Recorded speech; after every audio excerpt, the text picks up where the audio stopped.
Y'all,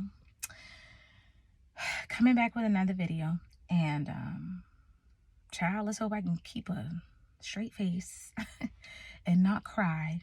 And but I feel led to share this. I feel so heavy in my spirit to share this. I've been seeing so many videos, I'm reading, I've just been receiving so much knowledge, and I just want people to understand that when you go through a season, it is not going to last all the time. It's not going to last for the rest of your life, and it's only going to be for a moment. And this is how I know that, because y'all, and I'm sharing my personal testimony. Before I got delivered from depression and suicide, I went through a lot of cycles, a lot of seasons of feeling insignificant, like a lot. And a lot of people look at me and they may not know, like just from the outside looking in, like, oh, you look so great, this and that. But when I express how I feel, it doesn't match the outside, because I do a very great job at masking, okay? But I used to feel so insignificant in a lot of seasons, but it wasn't until like I got to this like one suicidal attempt where I just wanted to drive my car off the bridge, and I called my friend just recklessly, just out of control. And I just felt like I just didn't have purpose, and I felt like that was the end of my life. I had just got out this relationship. My job was just going crazy. I didn't know what I wanted to do. It's just like all this stuff was just piling on top of me. And I didn't understand that what I was going through, God was trying to teach me something. God was trying to teach me about who I was. And I sought after him because I said, God, I'm at the end of who I am. I've lived up to every expectation of people next to me, my coworkers, seeing people who work in the same profession as me, doing the same thing. I lived up to every expectation that has set upon me, but yet I have not lived up to the expectation of what you called me to be. So what is it? Because living up to what happened with them didn't work out for me, but obviously I haven't given you a fair try. So here I am, and this is all I got, and this is who I am. And that's how I came to God. And God told me, Candace, your joy is what's going to drag people out of dark places, and it's going to help save their souls. It's going to help draw them to me as you lift them up, your joy. And I didn't understand that, because now I'm just like, okay, I'm on TikTok and I'm making funny videos and all this kind of stuff. And now it's changing. But it wasn't when I was going through that dark and deep situation that I understand the reason why I struggled with depression and sadness for so long is because joy was on the other side of that. So in the midst of learning who I am, after seeking after God, and after coming to the end of who I am, it wasn't until I realized that even the season that I was in, even though it doesn't last always, even though the Bible says that seasons change, sometimes even though the seasons change, it can circle back again. God will often let things circle back to see if you truly have been healed from a situation. And let me tell you something. My grandmother's 71st birthday would have been October 8th, and she died December 9th, 2021, last year. And my grandfather also died October 1st, 2021. So it is very hard for me right now to understand, to feel a lot of things right now. The season is changing. It's going into this grief period. It's going into the sadness period. But I had to realize, okay, God, here we go. Buckle up, because what you taught me during this season about who I am, you've said it before, and I'm not going to drown. I'm not going to surrender, and I'm not going to give up and die in this situation. So now when my grandmother's birthday come around October 8th, I thought it was going to be the most joyous time of our lives, because we go to the grave and we celebrate her. But y'all, when I say I was broken, when I say I broke down like a child, I have not been in my grandmother's bedroom almost since she passed. I will walk past my grandmother's bedroom. It was so cold, not feeling her in there, not seeing her, going through a lot of defeat of grief, going through a lot of defeat of absence and sorrow. And the very person that I think they're supposed to see the end goals of my life is not here. And that for me is so heartbreaking. And that for me was so hard for me to understand, that she is no longer here. And I didn't surrender into the sadness. I had my moment. And I went into my grandmother's bedroom, and I laid in her bed, and I cried. I need you to understand this. If you are going through a sad moment, if you are going through grief, if you are going through feeling heavy, go through it. Don't stop. A lot of people say this quote, if you're going to go through hell, don't stop in hell, go through hell and get to the other side.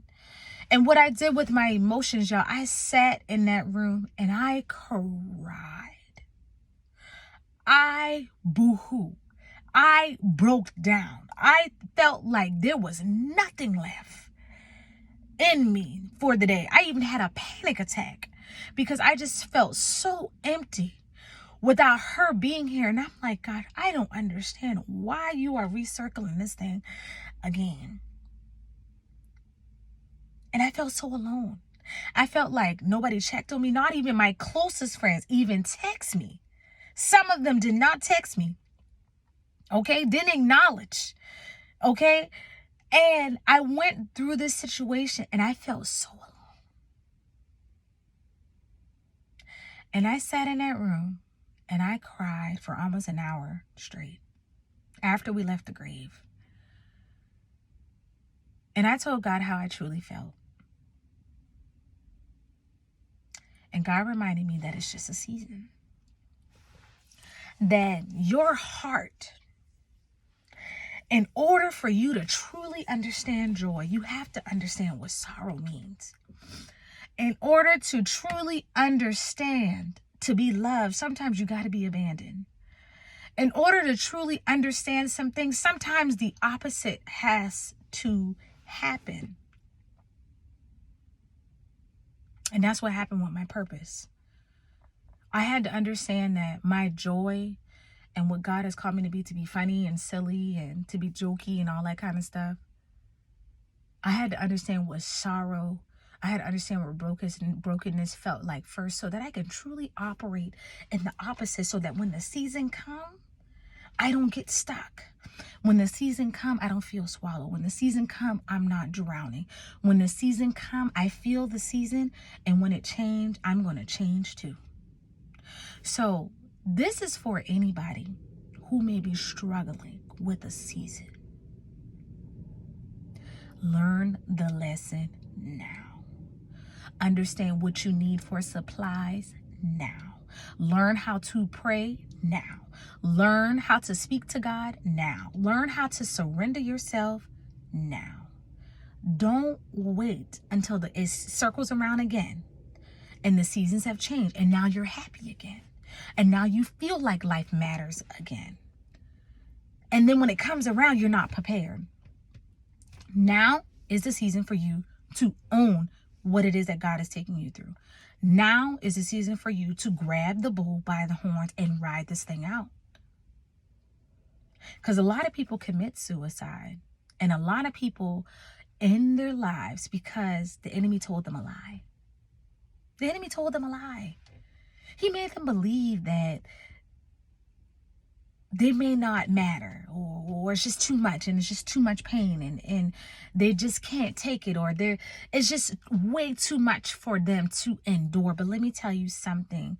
The season that God is taking you through, you're going to make it through. And I have to tell myself that even now. Today is October, what's today's date? Today is October 11th. It's only been a couple days after my grandmother's birthday. It's not even her year anniversary, memorial, deathversary. And I had to learn this even on her birthday, that this season of grief and sadness is not going to last forever. But guess what? I'm going to cry. And guess what? I'm going to go through and I'm going to endure. And I'm going to get closer to God. And I'm going to say, God, I need you. God, I'm going to need you for real. God, you know this is sensitive for me. You know this season every year is triggering to who I am. But guess what? This season, it ain't going to last a long time. And it ain't going to last forever. So don't give up. Don't quit. Don't stop doing what it is that God has called you to do. Or don't stop what it is that God is taking you through. Don't stop at Him. Keep going. And that's the theme that I live on, is keep going, because if I had stopped, I wouldn't be here today. I wouldn't be the person I am, speaking and saying how I feel transparently. I used to be so afraid to do this. Like, people be like, oh, you preach and you teach like da da da da. But sharing who you are is a very scary thing. And putting it out on the internet for people to see and to understand is hard for me to do sometimes, because I control my life. God is the head, he leads my life, but I control what I put on this internet. And sometimes I don't want to do that, but I want to share it with you guys that it's a season and it's not going to last all time, always. And God is going to get you through, and you're going to make it through, and you're going to triumph, and you're going to feel victory, and you're going to feel joy, and you're going to feel impact, and you're going to feel purpose again. Don't let the enemy swallow you up. Okay, you are more than a conqueror. You are above and not beneath. You are the head and not the tail. And yea, though you walk through the valley of shadow of death, you will not fear any evil. Scripture says that God did not give you the spirit of fear, but he gave you power, love, and a sound mind. Use the words as your weapon. When you ain't even got the words to say, use God's words as his weapon, because as we're learning about God, God can't lie. And the word that he said is true. And if the word is going to be used in battle, then use it. And that's what I did. And that's what I'm doing in this season. So I'm here with you guys. And I'm here walking this thing out and being as transparent as I can be. And that's what I wanted to share. So hope you guys have a good day. Bye.